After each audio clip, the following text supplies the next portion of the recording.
Madhava Kunja Bihari Madhava Kunja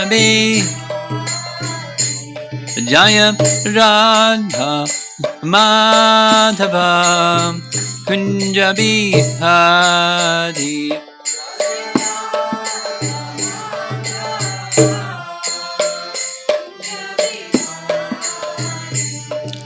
Gopijana Vallabha Girivardhari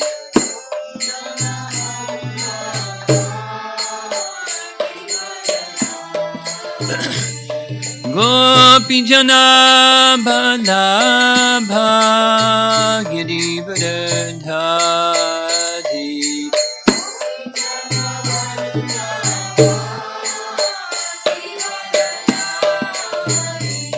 Jasodanandana Brajajanarandana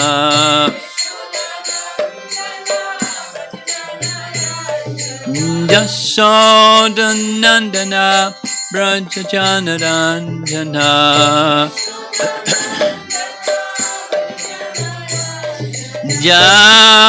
Jamunatira Vanachadi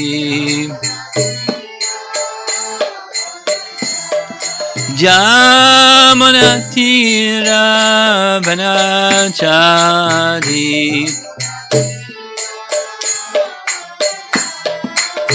Jaya Radha Madhava Kunjabi Adi Madhava Kunjabi Jaya Radha Madhava Kunjabi Hari Madhava Kunjabi Hari Gopi Jana Balabha Girivardhari Gopi Jana Balabha Girivardhari Gopi Jana Vallabha Girivardhari Gopi Jana Vallabha Girivardhari Jasodanandana Brajajanarandana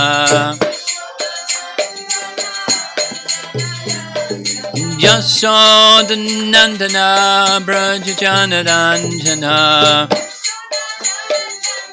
Brajajanarandana Jamunatira Vanachadi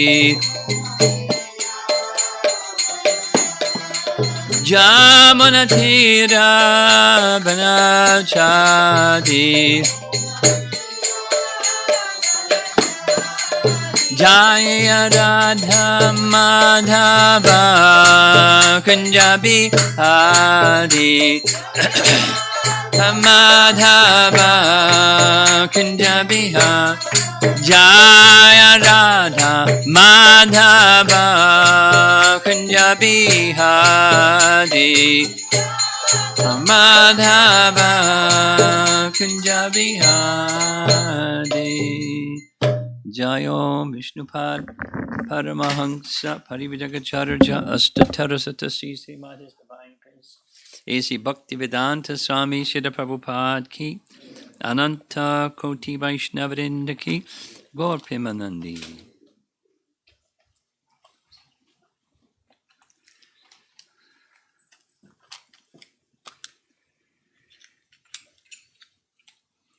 Om Namo Bhagavate Vasudevaya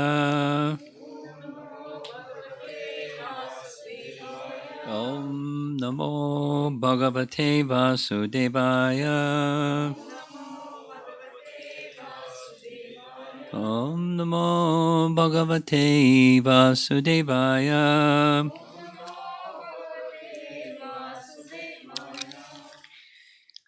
So once again we're going to Vrindavan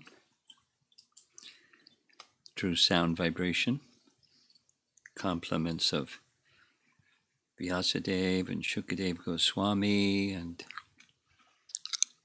our whole disciplic succession, Srila Prabhupada, and a very delightful section. The Gopis sing of Krishna as he wanders in the forest. We're reading this. It's text 9, 8 and 9 to 10 and 11. They're a group of 4 verses that go together. And text 9 is being referred to in a section we're going to read from. This is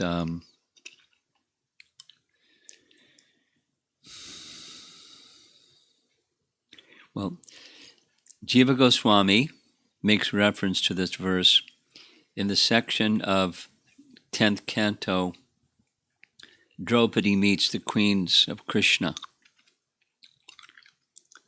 That must have been nice. Draupadi meets the queens of Krishna. So that the circumstance is the solar eclipse, and as was the custom, during the time of solar eclipse, the residents of Dwarka went to Kurukshetra, and the residents of Hastinapur went to Kurukshetra, and they met. They had heard a lot about each other, but now they're meeting one another. And the chapter begins, chapter 83, canto 10, begins with Draupadi speaking to 9 of Krishna's 16,100 queens. The 8 is, they were, the marriage of Krishna to those 8 was very special, unique. And then the 16,100, they were the result of the princesses that were captured by Bhaumasura, having taken over the kingdom of the kings. He usurped the princesses, their daughters, and put them in a prison. And Krishna rescued them. So Draupadi is speaking to one of them on behalf of all the others, and I'm going to read a little bit. It says we're headed for text 43, but before text 43 comes the reply, text 40, 108340, where Rohini, one of the 1,100 queens, is speaking on behalf of the rest. So in text 40 it reads, after killing Bhaumasura and his followers, the Lord found us in the demon's prison and could understand that we were daughters of the kings who Bhauma had defeated during his conquest of the earth. The Lord set us free, and because we had been constantly meditating upon his lotus feet, the source of liberation from all material entanglement, he agreed to marry us, though his every desire is already fulfilled. So she is speaking to Draupadi on behalf of the 9 queens, so the other 8 queens that of the 16,100 queens were being addressed. And 43, this is Rohini Devi speaking to Draupadi, says, we desire the same contact with the Supreme Lord's feet that the young women of Vraja, the cowherd boys, and even the Aborigine Pulinda women desire. The touch of the dust he leaves on the plants and grass as he tends his cows. So that's the verse, that's the point of focus. And in the BBT purport, it says like this, I'll just read. Rukmini and her 7 chief co-wives considered themselves so fortunate in their relationship with Krishna as he appeared in Dwarka that they did not especially desire to see him as he is in Vrindavan. But the 16,100 lesser queens, after hearing Uddhava describe Sri Radha's super excellent qualities, became attracted to touch the dust that falls from Krishna's feet onto the grass and plants of Vrindavan. Srila Vishwanath Chakravarti indicates that some commentators give this as the reason why, after the Moshala Leela, the 16,000 queens were stolen from Arjuna on the road by Lord Krishna himself, in the guise of 16,000 cowherds, who then took them away to Gokula. So in case you're not familiar with that pastime, the Moshala Leela refers to Krishna's departure. And after Krishna's departure, Arjuna understood his task was protecting the queens. And the queens desire to go to the place of protection in Hastinapur. So Arjuna was escorting them to Hastinapur. But in the course of escorting them to Hastinapur, some cowherd boys came, and they were marshalling the queens away. So Krishna, who had defeated so many soldiers, was unable to stop them. And that's something that we read in Canto 1, one of those chapters, where he comes back from Dwarka and informs Yudhisthira that the Pandavas, the Krishna has left this world. And he describes that he was defeated by cowherd men. I, Arjuna, who defeated so many soldiers, on Maharati soldiers, generals, great warriors, was checked by cowherd men. And he understood that it's because Krishna invested him with power to be victorious in Kurukshetra, and Krishna had withdrawn that power, so he couldn't protect even against cowherd men, what to speak of great warriors. So Vishwanath Chakravarti Thakur is remarking that some commentators say that it was Krishna himself, in the guise of 16,000 cowherd boys, that marshaled the Gopīs away and took them to Vrindavan. It's a little complicated. There's different versions also, so don't be surprised when you hear a different version, because there are different versions. And when they reached, those of you that have gone to Vrindavan and have done Govardhan Parikrama, one of the places towards the very end when your feet are really beat, that you'll stop and feel relief because it's a long stretch before you get there. Uddhava Kund.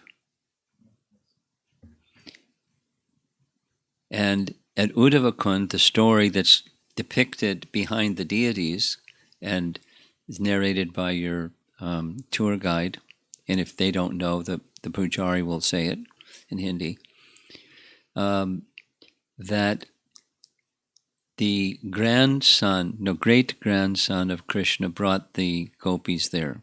They wanted to see the place of Krishna's pastimes.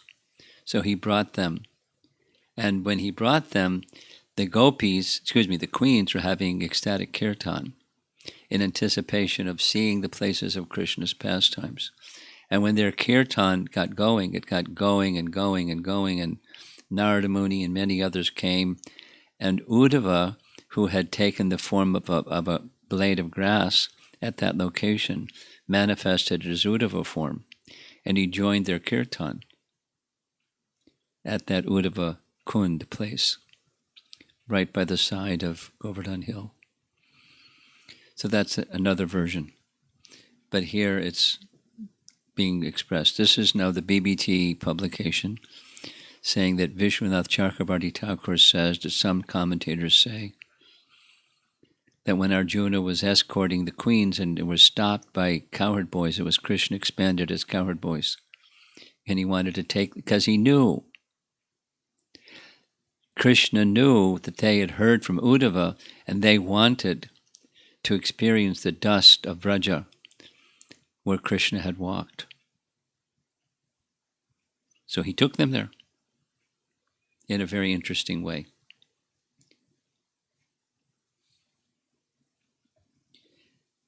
So back to the text. The 16,100 queens, or 16,099 plus Rohini, desired, as it says here, to access that which the young Gopīs of Vraja, or the cowherd boys of Vraja, or even the Aborigine Pulinda women desire. That there's not, I've tried to find out what this reference to Aborigine Pulinda women is all about, because I don't find it. So apparently, in addition to the Gopas and Gopīs, there were forest-dwelling people. That's what Pulinda means. They're forest dwellers or Aborigine people or like that. And amongst them, there were also women, and they somehow got Krishna's mercy, at least the dust where Krishna was walking as he was herding the cows in the forest. So all of that, now back to text 8 from this chapter 35, text 8 and 9. This is Jiva Goswami writing, commenting on that verse from chapter 83. It's the very last verse of the chapter, by the way. Lakshmi is better than all women. How will you attain what she attains? He is attained by greatness of prema, not by greatness of being a woman or anything else. It has previously been said the Pulinda women had their desire fulfilled. And he makes reference to chapter 21 of Canto 10, where it says that the Pulinda women had their desires fulfilled. And the desire is just the dust from Krishna's feet as he's herding the cows in the forest. The women of Vraja, the Pulindas, the trees and creepers, and the cowherds all desire the touch of his feet. The degree of prema is from superior, that's the women of Vraja, to lesser. The women of Vraja desire that touch, what to speak of the Pulindas. The creepers, Virudha, and the best of plants, Trina, that's straw, because of having intimate contact with him when he herds the cows. What can be said? They all, female gender, desire that touch. The cowherds, the males, desire the touch of his feet in order to massage them. They desire the touch of the feet of Krishna, who spreads everywhere by his power, Mahatmanaha, and herds the cows by his mercy. Sridhar Swami says that verse 41 which we didn't read. In answer to the question, since you household women enjoy all wealth, why do you desire him? They have desire for nothing but him. In verse 42 is in answer to the question, why do you desire the dust from his feet? If you do not desire anything else, why do you also desire the dust?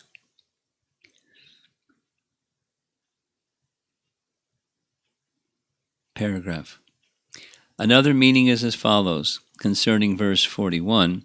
Shruti, specifically Taittiriya Upanishad, speaks of various degrees of happiness, starting with that of humans.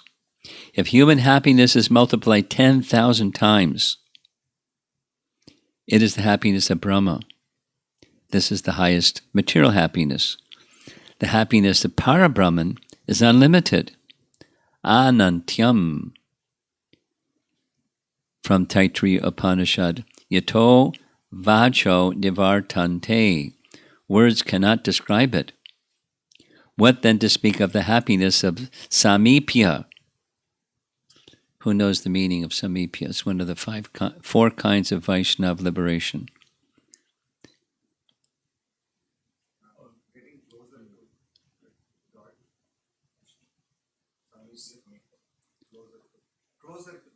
But you're saying anything different? No, same thing. Anyone else?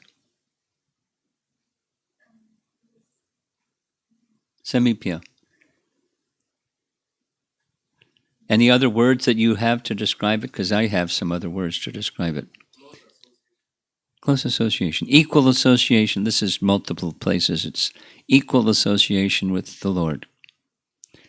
Like Sharsti is equal opulences, and Samipya is equal association.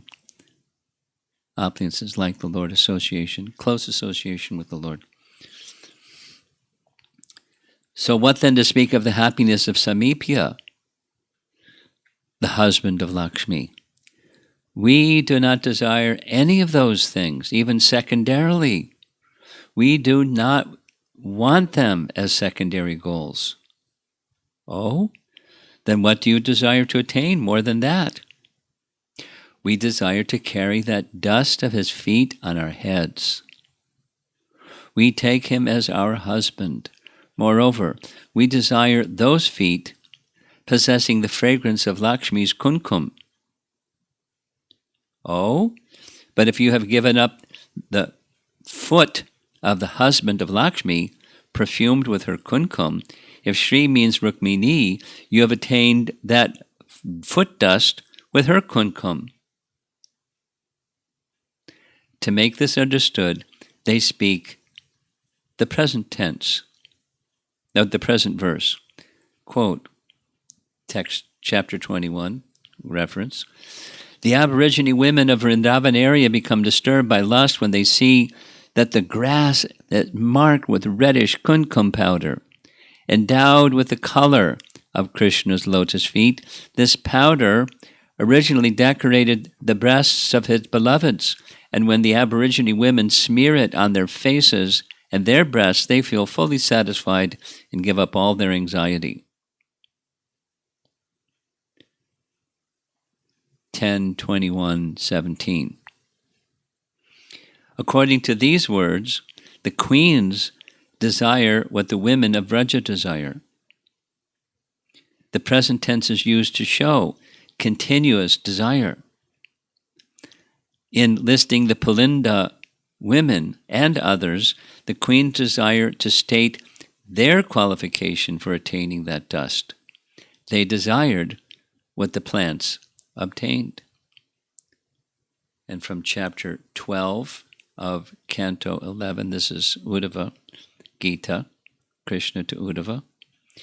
The inhabitants of Vrindavan, including the Gopis, cows, unmoving creatures, such as the twin Arjuna trees, animals, living entities with stunted consciousness, such as bushes and thickets, and snakes, such as Kaliya, all achieve the perfection of life by unalloyed love for me, and thus very easily achieved me. This is the uniqueness of residents of Vrindavan, and through the association of the residents of Vrindavan, ultimate perfection.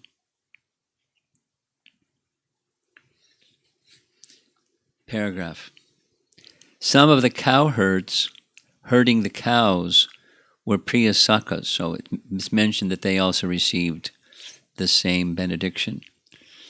So the Priya Sakas, I'll just read straight, cut and paste from our books. The more confident, this is Nectar of Devotion. No, maybe it's Chaitanya. Anyway, Chaitanya Charitamrita. The more confidential friends are called Priya Sakas and are almost Krishna's age. Because of their very confidential friendship, their behavior is only on the basis of pure friendship. It means it's not mixed with any other thing. The behavior of other friends is on the ground of paternal love or servitude, but the basic principle of the confidential friends is simply friendship on an equal level. Some confidential friends are as follows: Sridham, Sudama, Dama, Vasudama, Kinkini, Stoka Kṛṣṇa, Angshu, Bhadrasena, Vilasi, Pundarika, Vitanka, and Kalavinka. That's it. So they were getting the same benefit that the Gopis were getting, but in descending order from the Gopis. They got that association of Krishna's feet, at least by massaging him and getting the dust from his feet as he was herding the cows. Thus, though they also took pleasure in such dust, they were unqualified, since they were males.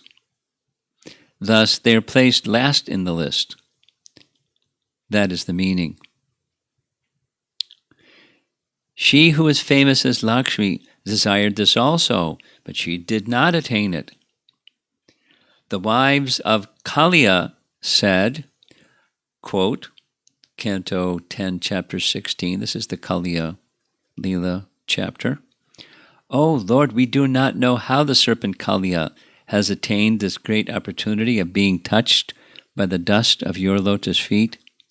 For this end, the goddess of fortune performed austerities for centuries, giving up all other desires and taking austere vows." So the gopis were very special. And the queens were hankering for what they received, etc. Rukmini, who is famous as Shri, also did not attain it, since she was not a woman of Vraja, belonging to a different time and place. The desire of Lakshmi is also stated in the following. This is chapter 47. This is Uddhava's visit to Vrindavan. Quote, "The Gopis received benedictions from the Lord that neither Lakshmi nor the most beautiful dancers in the heavenly planets could attain. In the rasa dance, the Lord showed his favor to the most fortunate Gopis by placing his arms on their shoulders and dancing with each of them individually. No one can compare with the Gopis who received the causeless mercy of the Lord." Paragraph. It is said that the women of Vraja were more qualified than Rukmini.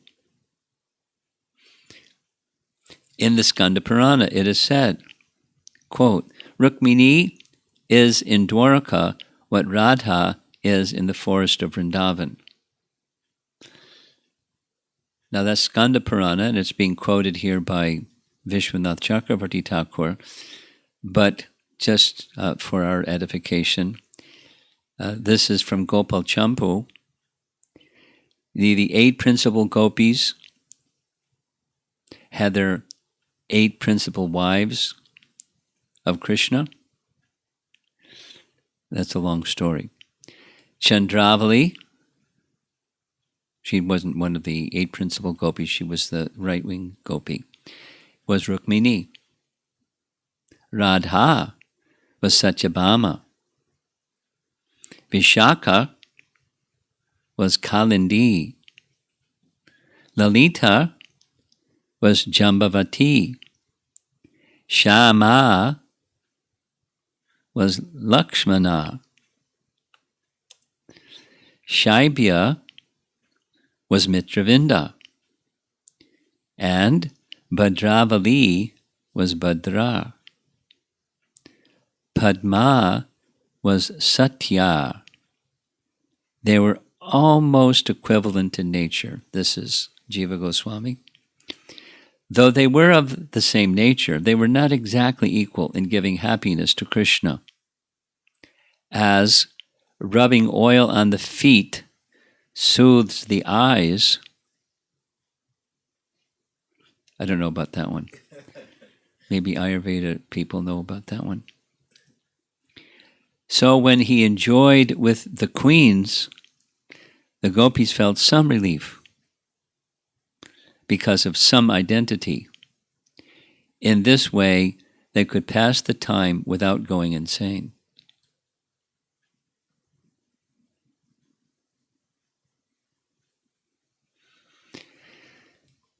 And to make things more complicated, Rupa Goswami describes in Vidagdha Madhava, and Shivaram Swami has made a very readable rendering of this, what I'm about to say.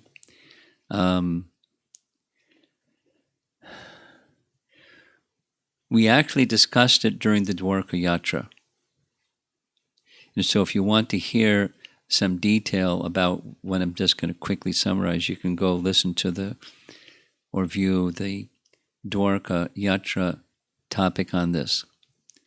The Vidagdha Madhava explains how after Krishna left Dwarka, after Krishna left Vrindavan, the gopis that wanted Krishna as their husband, there was some very involved, mysterious, complicated arrangement that they all became queens.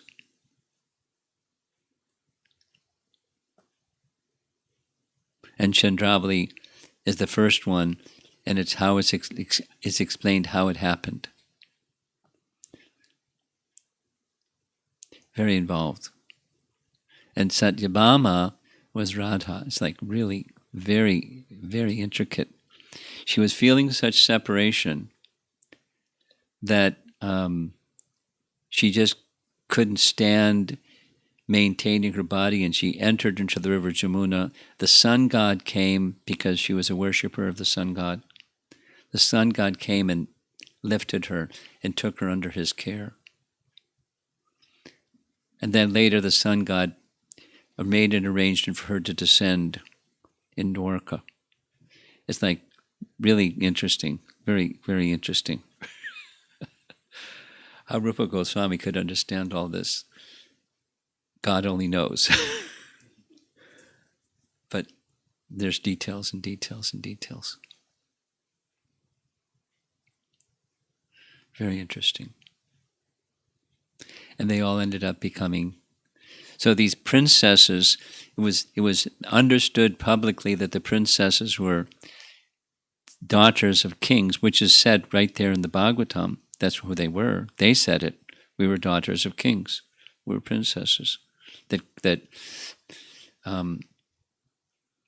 were defeated by Bhaumasura's conquest of earth, and he put them in prison. Rupa Goswami describes that was the common understanding, and even they had that understanding, but in actuality it was different. Yogamaya has a way of bewildering people, and Rupa Goswami then reveals the real deal. So it's very interesting. I invite you to listen or read or whatever you like, if you want to understand it more completely. But so the main point here is that the Gopīs had their counterpart or their expansion or whatever become queens in Dwarka. And when the queens were with Krishna, it is likened to placing Ayurvedic oil on your feet and your eyes become soothed.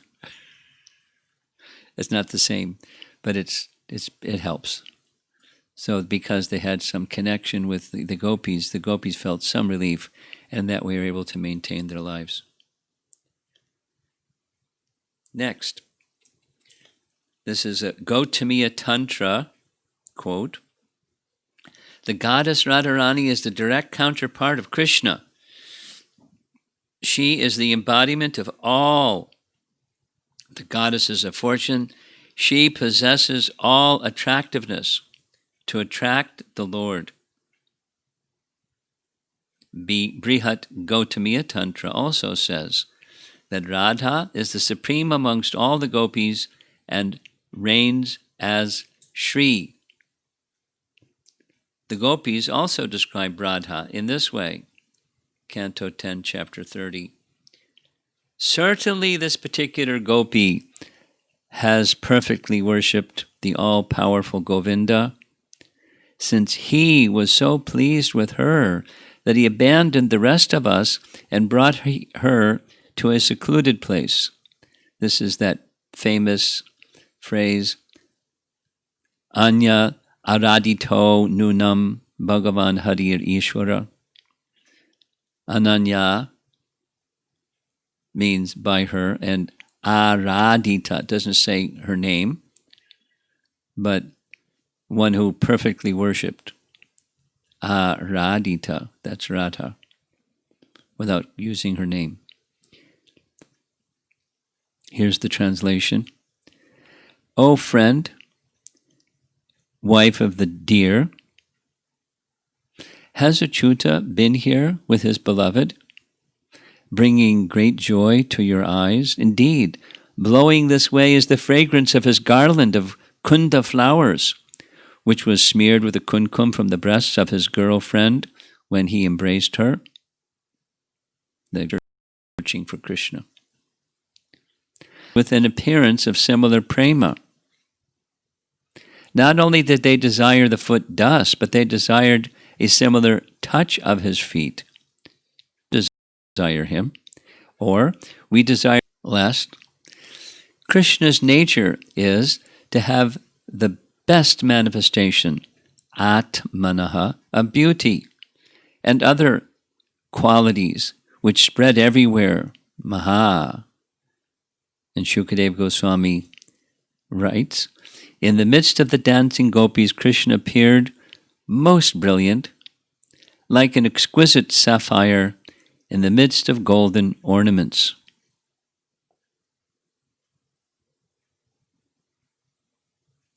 Pretty elevated stuff, huh? Okay, now we're going to go to one more reference. This is Canto 11, Chapter 2. Canto 11, Chapter 2, that's the Nava-yogendras, 9 of the 100 sons of Rishabdev, the Nava-yogendras, and they're having conversation with King Nimi. And so this is 11.245, and Sri Hari Havi said, quote, the most advanced devotee sees the Supreme Lord, one's object of worship, within everything, and sees everything in the Supreme Lord. This double talk. He's in everything and everything's in him. And so here's commentary by Vishwanath Chakravarti Thakur, one should see the presence, or bhavam, of the Lord, who is one's atmanaha, object of worship in all things. When Hiranyakashipu asked, "Where is your Lord?" Prahlad said, "He is everywhere. One can see the Lord even in a pillar." In this way, he saw his worshipable Lord. Similarly, one should see all living beings in the Lord, Atmani, the object of one's worship, just as Yashoda saw all beings in the belly of Krishna. There is another meaning. One should see all beings as having prema for the Lord, absorbed in the Lord who appears in their minds. This shown by the prema of the Gopīs and the queens. This was shown by the prema of the Gopīs and the queens of Dwarka. Now, making reference to our verse for this midday, text 9, chapter 35. The trees and creepers in the forest respond to hearing Krishna's flute by becoming so luxuriant with fruits and flowers that they seem to be manifesting Lord Vishnu within their hearts. As their branches bend low with the weight, the filaments on their trunks and vines stand erect out of the ecstasy of love of God, and both the trees and the creepers pour down a rain of sweet sap.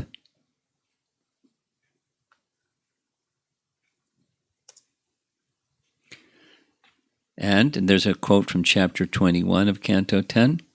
When the rivers hear the flute song of Krishna, their minds begin to desire him, the rivers. And thus the flow of their currents is broken, and their waters are agitated, moving around in whirlpools.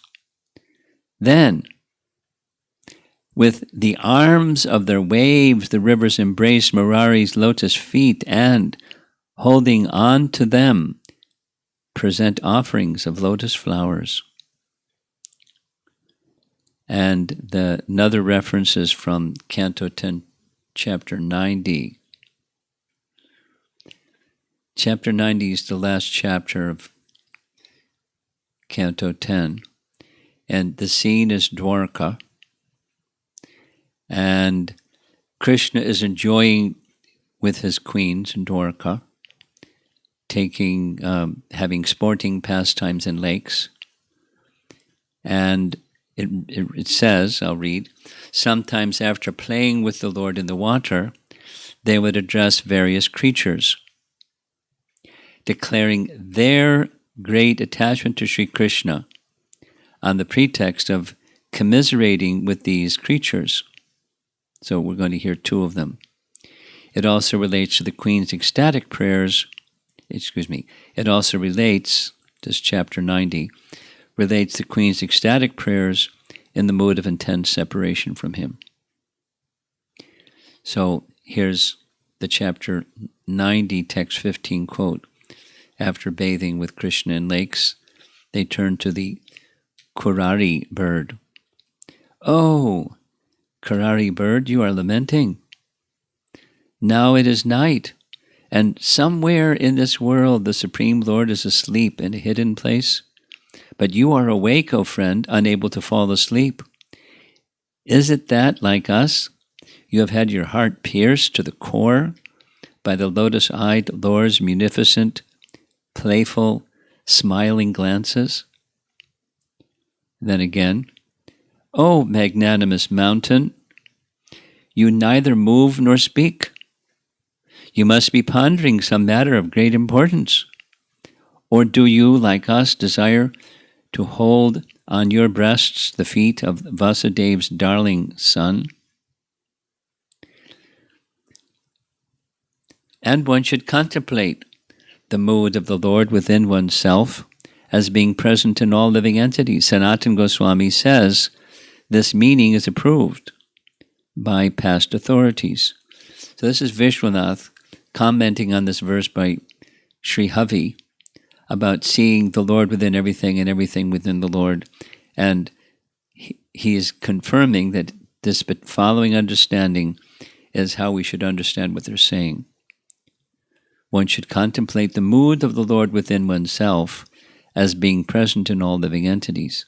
One should see in this way. This implies that one must gain qualification for seeing rather than being able to see like this at all times. Become qualified before you can get it together to see this way. However, this does not apply to Narada, Vyasa, and Shukadev. They do not see the Lord at all times, everywhere, but this increases their desire for Him.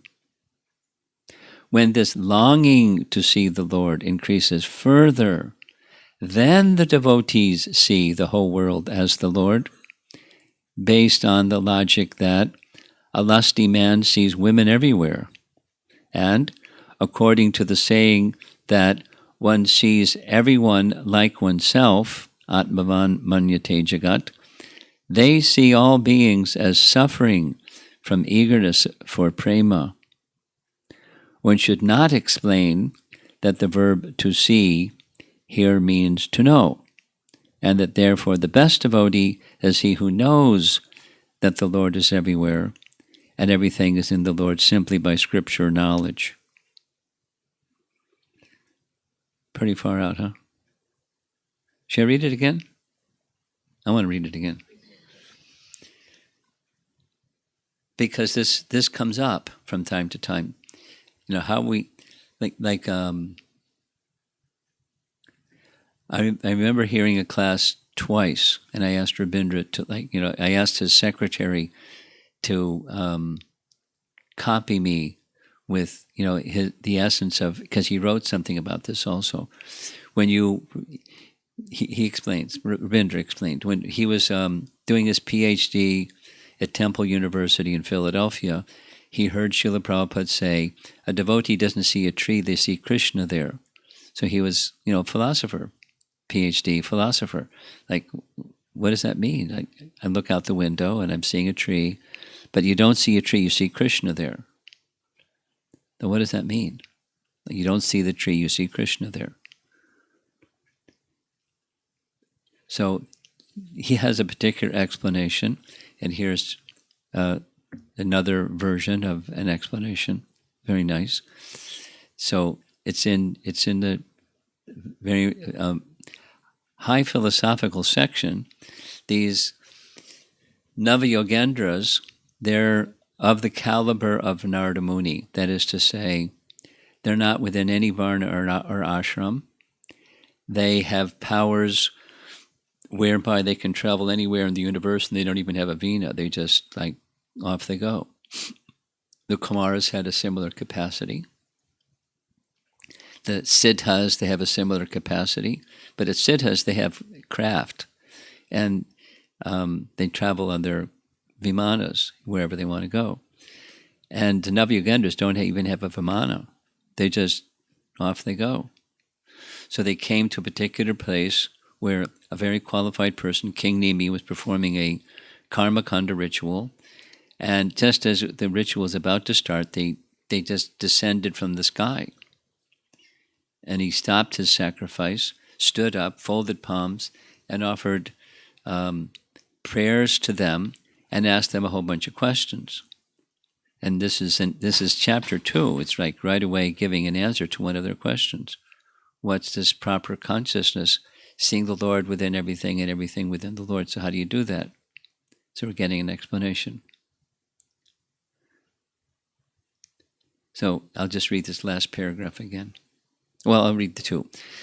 One should contemplate the mood of the Lord within oneself as being present in all living entities. Sanatana Goswami says this meaning is approved by past authorities.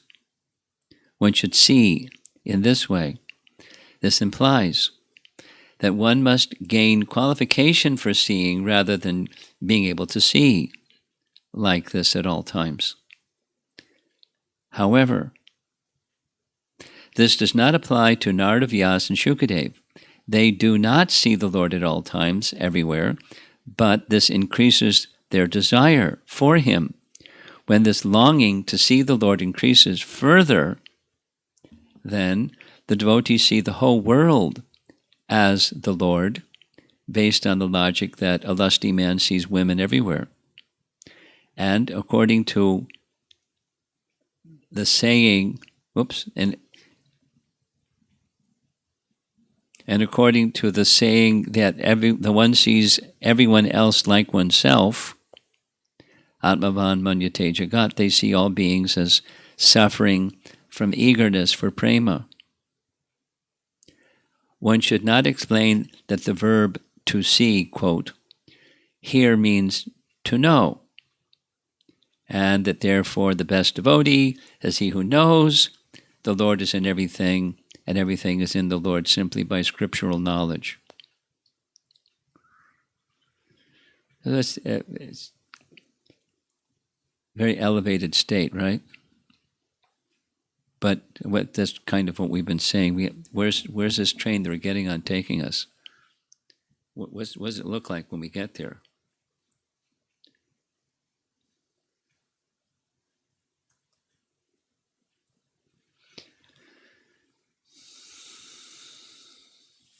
So initially then is the qualification.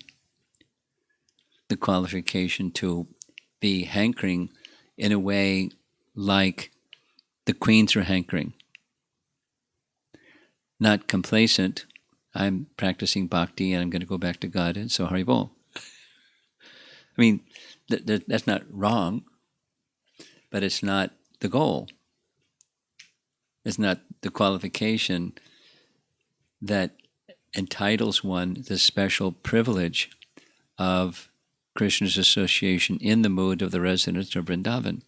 That's the gift that that's being extended to us by Lord Chaitanya and his associates. So,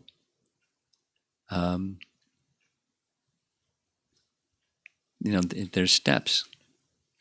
Being attached to the practices of bhakti, knowing that it's purifying, and it'll draw us to Krishna. And when the drawing to Krishna matures, then there's the hankering to receive the mercy, like these very elevated Vaishnavas have received mercy. And it's never at the point where Prabhupada spoke very strongly about people who would say, they see Krishna.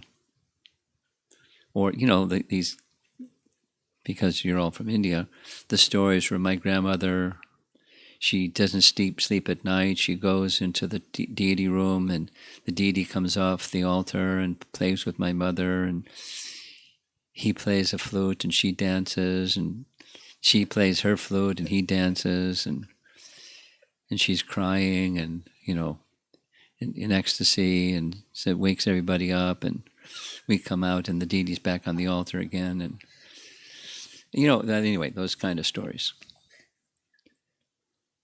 Prabhupada's statement, there was one Pandal program that I attended in Hyderabad, and one man came up to the microphone and started speaking like that. They'd have to stand in line to get their turn to say something, and he just went off and off. It was in English, so I could understand what he was saying. And Prabhupada interrupted him and said, Hey Radhe Brajadevi Ke Chalalite Hey Nanda Suna Sutta. So the Gopi, the residents of Vrindavan, the 6 Goswamis, they never would say, I have seen Krishna. They would say they're always searching for Krishna. And it's not just out of humility or to teach us, that was their mood. Like this description, the rivers, even when receiving the dust from Krishna's lotus feet, carried by favorable winds, they're never satisfied. They want more. So, the anticipation of meeting Krishna may feel uncomfortable because you're anticipating, what it's like waiting for somebody and they're late, waiting for a bus and it takes forever, and so on, and so when there's anticipation, time seems much longer, and when you're having fun, time passes very quickly. So we like to have fun. We don't like to have time pass slowly. But when you're anticipating, then it's like, there's a degree of discomfort, if not more than discomfort. But that anticipation is part of the mood of the Brijbasis. And always hankering, the Gopis weren't thinking, made it. We were able to dance with Krishna, job done. The next day, they're anticipating. And then hearing from Uddhava, the queens of Dwarka, the lesser queens, using this language, hearing from Uddhava the very special affection and anticipation of love of the residents of Vrindavan, the Gopis, the Priya Sakhas, and the rivers. So the queens are hankering for that also, and even Lord Brahma, hankering to become. So we're hearing these things, and it's going to strike our heart in different ways depending upon our spiritual purification and elevation. But the stimulation is there for that kind of love, the ecstatic love. And it's that anticipation that's the qualification for seeing Krishna everywhere. Even in Palatine. Oh, wait a minute, he's in Vrindavan. He's not here. But how can one... Then if we're able to... If one comes to that stage, like Prabhupada, somebody asked, if Prabhupada was in that stage, then why did he want to be in Vrindavan and to leave his body? He could just be anywhere, and Krishna's everywhere. So it's the same, and it's also not the same, because Vrindavan is Krishna's place. And when Krishna went to Vrindavan from Gokula, he went because he has eternal associates there. And he was enlivened to be with them, and they were enlivened to be with him. And that was his home. That's his eternal abode. So he's wherever Krishna is, that's Krishna's abode. But then there's this very special place, Vrindavan. So our heart goes to Vrindavan. Prabhupada's heart was in Vrindavan. Although wherever he went, there was Vrindavan. Same and different simultaneously. So we want to be with Krishna, or that desire to be with Krishna is innate or latent within the heart of every living being, regardless of life form, regardless of culture or color or culture or nationality or whatever age, whatever yuga it is. It's within the heart of every living being, and to awaken that is the most precious thing.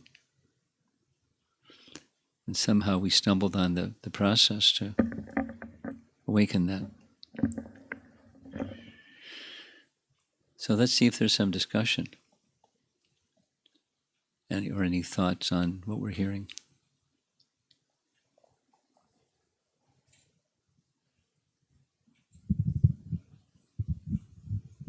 Hare Krishna Maharaj. Srila Prabhupada, or we are advised to be in Goshti Anandi. Mm-hmm. And my question is that to reach that stage, do we have to switch to Bhajana Nandi or remain in Goshti Anandi? Well, what did Prabhupada do? And what did Bhaktisiddhanta do? Yeah, to the end. Preaching, yes. That is to say, like Krishna says to Arjuna, You want to leave the battlefield, and you're thinking, and I'm telling you don't have the qualification, then you're thinking, so if you get the qualification, then you can leave the battlefield. No, when you have that qualification, you show by example. And Prabhupada was not just, certainly he was teaching, by example he was teaching, but that was his mood. That's the mood of compassion of Krishna and Lord Chaitanya. At whatever the risk. I mean, certain boundaries of risk. We don't go on international flights to do preaching somewhere in the present circumstance. If there's some emergency, the emergency is emergency. But so we make consideration of time, place, and circumstance, but extending mercy, that was our founder Acharya, and he was teaching us by his example. Right to the very end. Right to the very end. Now, it doesn't mean if somebody does at a certain, like Bhaktivinoda Thakur, at a certain stage of his life, he locked himself in seclusion. But then he came out of seclusion and continued preaching. So, you know, the compassionate, there are different modes of the personality of Godhead. Karuna is what we've been reading. What's one of them? Just great compassion. And there's others. So Vaishnavas may have different moods, but followers of Lord Chaitanya are very compassionate by nature. We're followers of him. To receive that mercy, the fullness of his mercy, we have to be in the mood of extending it. It helps us become qualified to receive it. Okay. Thank you, Maharaj. That question often comes up in Bhakti Shastri classes. Really? Like in Ishopanishad, the last. Well, but we look at the example, and that tells us what direction to move in. How do you apply this teaching in our practical life? We look at the example. The acharyas have the example. Okay. My question is maybe not very high level. That's okay. Hare Krishna. Maharaj, you mentioned about the like the 8 principal gopis as well as the other gopis who were counterparts of the queens who were counterparts of the gopis. Yes. So how do we understand that they were present in? Can you hold the microphone a little closer to your mouth? Because he's fiddling with the volume. How do we understand that? So they were present in Braja and also in Dwarka? Why not? So they expand. Yeah, why not? One more question, which is... Let me elaborate on that why not answer. I'll give 2 references. They're recent discoveries from my, just going into these topics. Brihat Bhagavatamrita. Your husband can remind me, and I'll send you the references. So you don't have to write them down. You can pay attention. In Brihat Bhagavatamrita, Gopakumar is surprised when he sees Narada Muni. You're here, and you're there, and you're there, and how to understand this? And Narada says, I've explained this to you before, but I don't mind, I'll explain it again. Those of us who are intimate associates of the Supreme Lord, by his arrangement, we have our expansions in multiple places.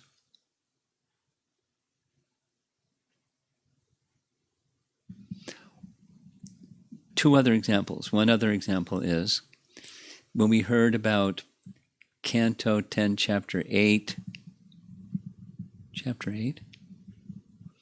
that this very special position of Nanda and Yashoda, and then Maharaj Parikshit says, wow, what did they do in their previous lives to get this position? They have such love for Krishna. Remember that? And the answer was Drona and Dara. Now, who are Drona and Dara anyways? Then the detail is the Supreme Lord requested the eternal Nanda and Yashoda to expand themselves as angsas, or partial expansions, and to reside in the heavenly realm. So they're in both realms. And then when it was time for Krishna's advent in a particular cycle of yugas, they had this intense desire to have a child, the son of the person, their son would be the personality of Godhead. Brahma said, no problem. Very nice. So they entered into the body of Nanda and Jasoda. And then afterwards they returned to their position. But they had that bhava because they were expansions of Nanda and Jasoda. And here's another, just to give examples of the principle. When Krishna performs his pastimes, they're eternal. So Krishna's birth and Krishna's birth and Krishna's birth in different universes. And the battle of Kṛṣṇa and the battle of Kṛṣṇa and battle of Kṛṣṇa, etc., etc. So Giriraj Maharaj asked Prabhupada, does that mean there's multiple Arjunas? Because wherever there's Krishna, there's Arjuna. And he said, yes. I mean, it wasn't so point blank like that, but yes. Associates of the Supreme Lord can expand themselves. It doesn't give the technology of how that happens. How can a jiva have multiple jivas? One jiva. But they can expand themselves somehow. For the service, and Narada's point is for the service to the Supreme Lord, he makes these arrangements. So I would have to go back and look carefully. But the associates of Krishna and Braja, they're eternal associates. So there's their manifest pastimes, and then their unmanifest pastimes, aprakat. So they're eternally there. And in Mathura, they're eternally there. Vasudeva and Devaki are eternally there in Krishna Loka, and the associates of Krishna in Dwarka. But they have their counterparts. And, they don't leave over here and go over there, but they're expansions.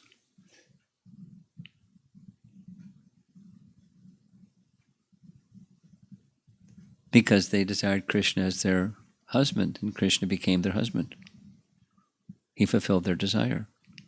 Pure love, not just hey, wouldn't that be nice to be, but it was, a pure prema.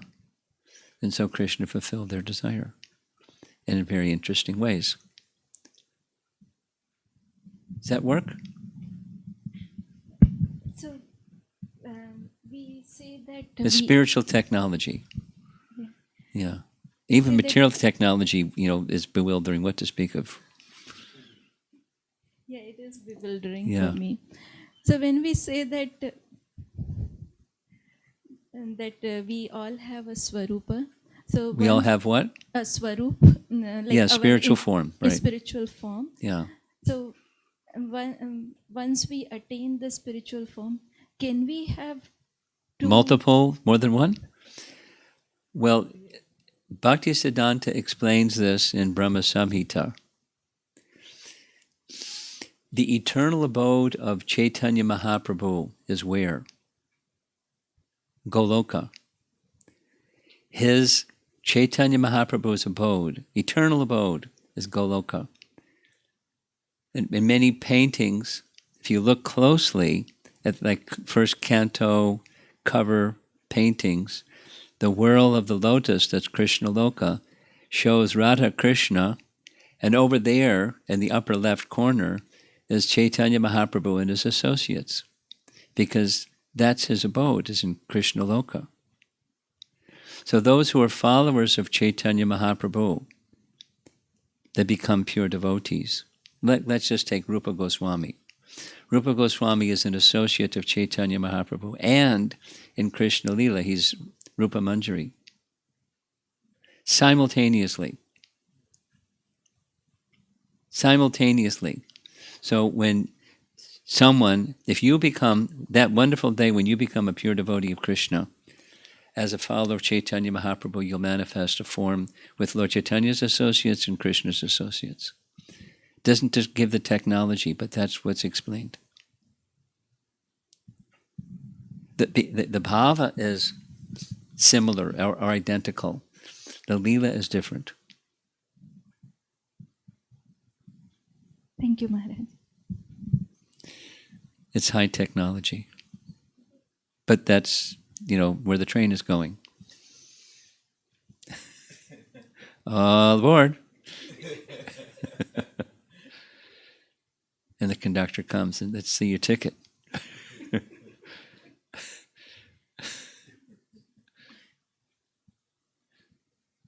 They stop the trains in India. Till the end of July. At least.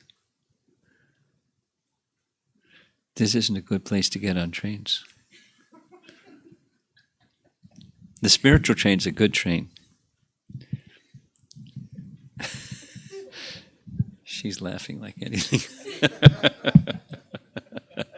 Okay. Anyone else? Yes. Microphone up front here. Hare Krishna, Prabhu. Actually, this question is asked by my niece. By your niece? Yeah.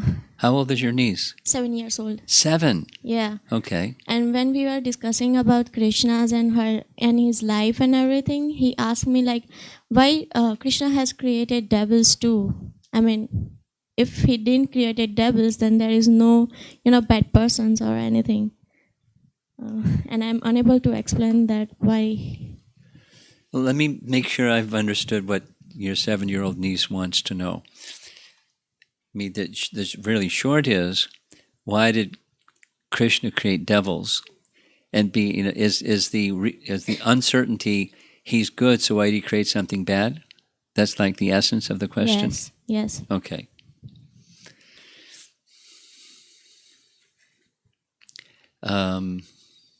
It depends on the sensibility. So how to answer this to a 7-year-old.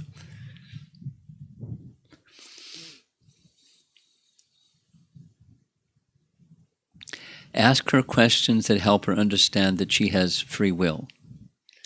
Like, do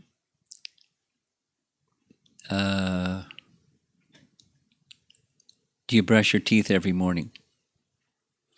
Well, of course I brush my teeth every morning. And why do you brush your teeth every morning? Because it's, you brush your teeth every morning. It's oral hygiene, whatever she might say. So do you think there's some people in the world that don't brush their teeth every morning? Every morning. Some people. It must be. So, they have free will. You're choosing. You don't have to. You could not brush your teeth every morning. But you're choosing because it's good for you. But there's the option to say no. That's free will. That's what the meaning of free will is. So, if there's no free will, just imagine there's no such thing as free will, then there isn't love. It doesn't exist, because love is a free will choice. Because with free will choice, you can always say no. But if you have the option to say yes, and it's yes, then that's love. If you don't have the option, there's no love. So would you like a place where there's no love? So if there's free will, some people say no. Now what do you do with the people that say no? Well, they don't brush their teeth. And they have, health problems, or at least, dental problems. Then some people say no to Krishna. So what happens to those? The soul is eternal. They have something he reciprocates with their saying no. He gives them a situation where they can say no a whole lot, like no with a big exclamation point. That's what those people are. Then he doesn't want that any more than, someone's not brushing their teeth is not something a well-wisher would want. So they made that choice. It's not like that's what Krishna wants, but he's giving them their free will, because if he didn't, there wouldn't be love. There is love. So there has to be free will. People can say no. He doesn't create it. He just there's free will. That's because we're part of the Supreme who has unlimited free will. So some people can say no. And there they go, doing bad stuff.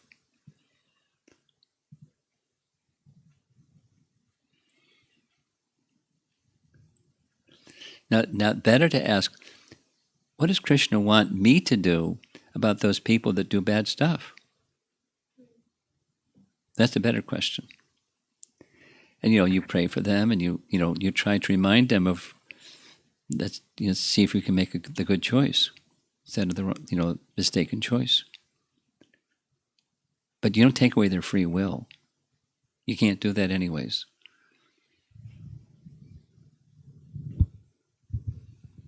That's what we do. We try to say yes instead of no, and people that are saying no, help them understand that's not a good choice, and invite them to take prasadam and find spiritual happiness instead of whatever it is the other thing that they're looking for. I have also one more question. Yeah. As Prabhupada said, we are part and parcel of God. Then why we have mode of passion and mode of ignorance in us, in ourselves? That's for the people that say no. Okay. I mean, it's also free will. Yeah. Krishna is given. So supposing you say no, then what's it look like when you say no? Well, there's variety over there. And there's 3 modes, not just 2. Yeah. And even the mode of goodness, it's also mixed. So there's nothing pure over there. That's for the people that say no. What about the people that say yes? There's no modes. It's for the people that give them a place to hang out and say no. The place where the modes of nature and karma and all that stuff. That's the say no people. And that's like a vast minority. The majority say yes, and they don't have the modes. Ignorance and passion. And material goodness. It's gone. So we get those because we're saying no.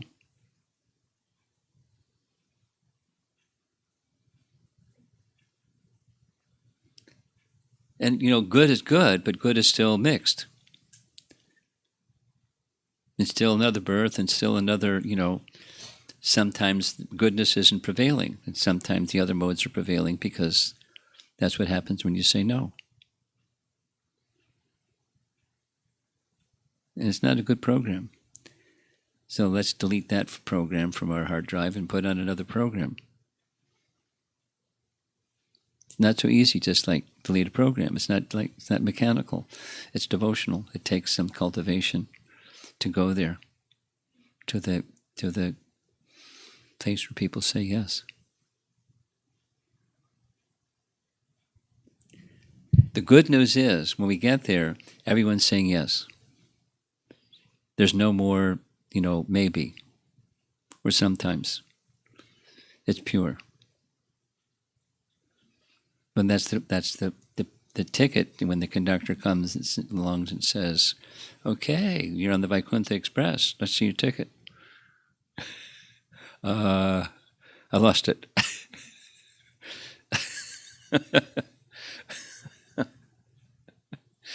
Okay.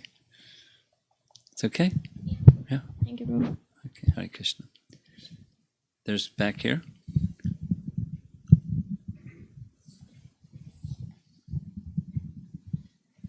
Guru Maharaj, I have 2 clarifications, or 2, correct me if I'm wrong, kind of questions based on my understanding. One is regarding Prabhupada going back to Vrindavan. So is my understanding correct? Like Yudhishthir Maharaj glorifies Uncle Vidura when he comes back from the holy places, that that shloka, Bhavad Vida Bhagavatas Tirtibhutasvai. Yeah. So wherever the great souls are, that is Vrindavan. So Prabhupada, wherever he was, that was Vrindavan. But there is an extra flavor when he's present in Vrindavan. Yeah. Like, I was thinking there are devotees online listening to your lecture. Yeah. They get the same purification, and we are here with you, get the same purification, but with extra flavor. So that's It's not exactly one-to-one correlation, but I get the picture. and my second question is based on yesterday's lecture evening. You were explaining about the relationship between the owner of the car and the chauffeur. Yeah. That due to the prolonged association, there is some relationship that automatically develops. Some sweetness in that relationship. Normally and naturally, not always. Sometimes there's animosity and Right. Yeah. envy and stuff. Yes. For a obedient chauffeur, there is normally, Yes. naturally something develops. So I was relating that with me with prolonged proper association with Srimad Bhagavatam, that Krishna is none other than a literary form of Bhagavatam is literary form of Krishna. So with proper association with Srimad Bhagavatam, a prolonged association for some time, we also get that relationship, some sweetness from Krishna. Yeah. And that is the way we can associate with. And an obstacle for those who are householders is time, because so much time has to go into so many other things. However, it would be artificial to not act according to one's psychophysical nature and just like jump ship or something and artificially go to a different ashram because it's not suited for the psychophysical nature. So one's nature also needs to be purified and elevated. That is by dedicating those things to Krishna service. So it gives the practical along with the purification part. There's a challenge any way you cut the pie. Whatever your nature is, there's challenges,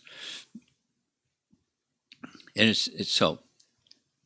The regular immersion in the sound of Srimad Bhagavatam and the holy name, that's our medicine. It'll make us well. As much as we can, we do that. Okay, and then apply it. Yes, Guru Maharaj. And then another thing is, while reading Srimad Bhagavatam, some of the context, some of the pastimes are very nice. Prabhupada purports are, I can relate to that, I can understand. But some of them are really high, the whole concept, creation and secondary creation, that this is so high. Sometimes it is like very difficult to understand. But is it okay to just read it and just move on? Yeah. At some point, perhaps, you'll have a desire, or any one of us in the room will have a desire, to go over it again and go over it again and go over it again and understand more deeply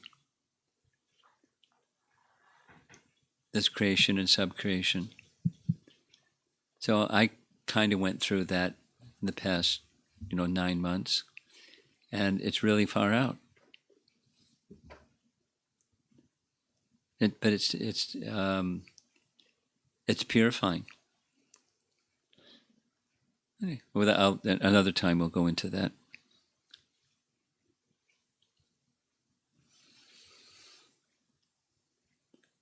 Somebody sent me a question from the 3rd canto where it says that the trees are the demigods for something in that section of the subcreation. And that was pretty puzzling. So I consulted somebody that has studied it very deeply, and it's, my reply to that somebody was, I'm going to have to read it several times to digest what you're saying. But the position has a lot to do with different than looking out the window and seeing trees. How do we see the universal form? Because that's part of what we find in Canto 2, Chapter 1. The mountains and the hills and the rivers and the trees and the this and the that. That's the universal form. And where does the universal form fit in with? It's seeing the universe in where we're situated in a different way than our three-dimensional space and our sense perception, because we rely on both of them. And that's not the Vedic model. So how to approach the Vedic model? And so it takes some very serious paradigm adjustments to using the modern expression, think out of the box, think in different orientation than what we're accustomed to.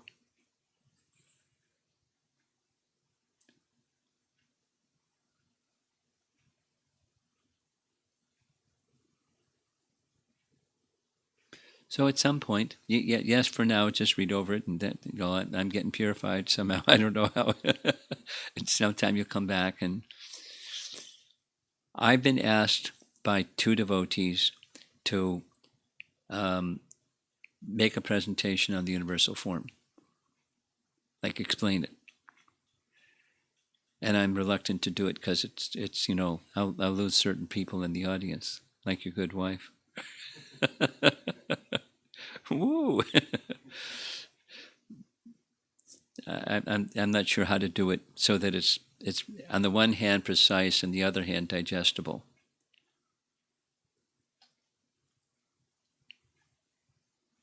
And so just read Prabhupada's book, because that's the digestible form, and then you start going into it more deeply, and it gets more precise.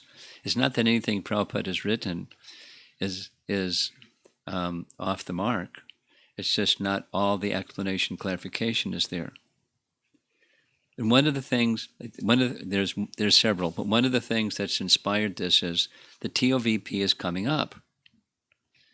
And, people are going to see the TOVP and the exhibits of the TOVP and start, what to speak of the Western audience or the other Indian audiences, even the devotee audience, are going to be scratching their heads.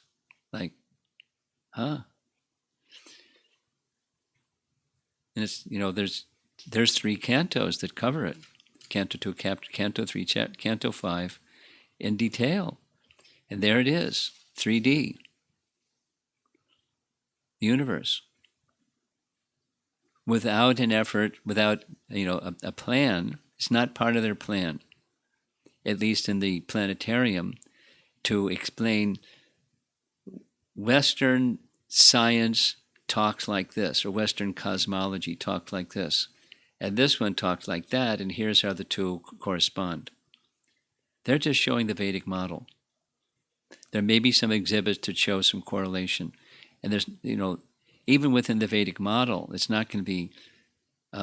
There will be people that will say that's not what the Vedic model is, and scholars have to disagree with other people. That's their program. So it's been, anyway, it's an important topic. And I've said this before, but one of the phrases of Sadhuputta that gets me is, the way you view the world has a profound effect on how you view yourself. And the way that we view the world by, modern science is mechanistic and atheistic and limited and bound to the senses in three-dimensional space. And that's not the Vedic picture of how we see ourselves in the world that we're in.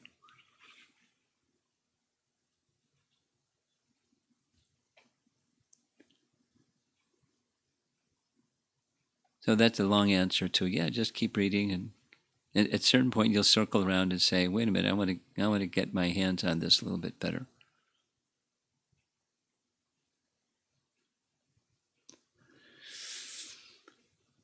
Okay, so we have online questions. We're running out of time.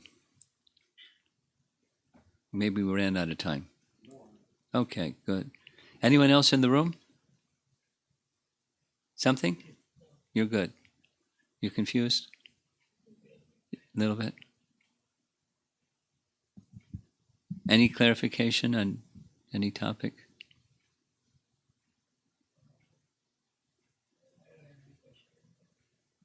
Okay. You're good? You have Just one comment. I'm just looking forward for the Uddhava Gita. Uddhava Gita. Me too. But so far in this chapter 35, we're 1/3 through, and then comes 36. But that's the morning class. Excuse me, that's the morning class. Anyway, this pandemic seems like it's going to last for quite a while, so it's going to be more of the same for quite a while. Looks like. If the pandemic ends, then Well, my activities are going to change. I don't know if I'm going to be doing this morning and evening classes the way it's been going on. I haven't given too much thought about what's look in the crystal ball, what's the future look like, because it's too unpredictable.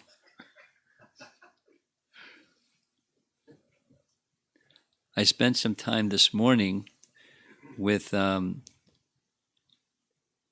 Prakash, who you regularly, he attends classes, but it's now morning time for him in Singapore, about the Labor Day weekend with students, and what we may do is a combined social distanced kind of thing for attendees, and to the so some in person, some remote. That's as far as I got. Labor Day weekend. July and August, and who knows? The idea that July and August may change because of so many crazy things. Very unpredictable.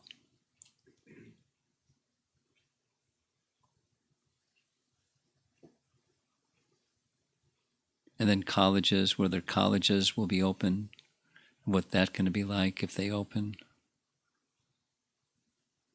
Because that's September for me. When it's non-pandemic, is go to colleges. I don't know what it's going to be like.